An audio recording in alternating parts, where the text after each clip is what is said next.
আসসালামু আলাইকুম viewers, welcome to my channel cooking studio by Farad. আজকের ভিডিওটা একটি রিকোয়েস্ট ভিডিও। রেস্টুরেন্টে আমরা খেতে গেলে সাউথ ইন্ডিয়ান খাবারের সাথে এই চাটনিটা অবশ্যই থাকে। আমার পার্সোনালি এই চাটনিটা অনেক পছন্দের, আর আমি আজকে আপনাদের দেখিয়ে দিব অনেক সহজে কিভাবে এই চাটনি হুবহু করা যায়। আমি একদম রেস্টুরেন্ট স্টাইলেই করতে চেষ্টা করেছি। আশা করি ভিডিওটি আপনাদের ভালো লাগবে, আর ভালো লাগলে অবশ্যই লাইক আর সাবস্ক্রাইব করতে ভুলবেন না। প্রথমে আমি ব্লেন্ডারের জারে নিয়ে নিচ্ছি পুদিনা পাতা। আমি এখানে হাফ কাপের মতো পুদিনা পাতা নিয়েছি।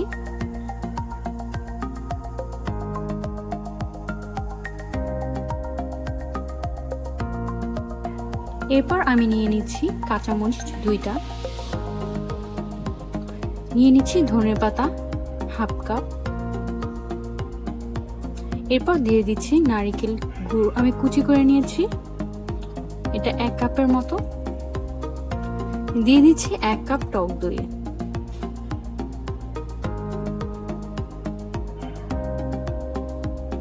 এরপর আমি দিয়ে দেব হোয়াইট পেপার হাফ টেবিল চামচ।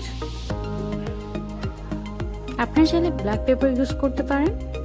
আমি দিয়ে দিলাম স্বাদ মতো লবণ এবং 2 টেবিল চামচ চিনি।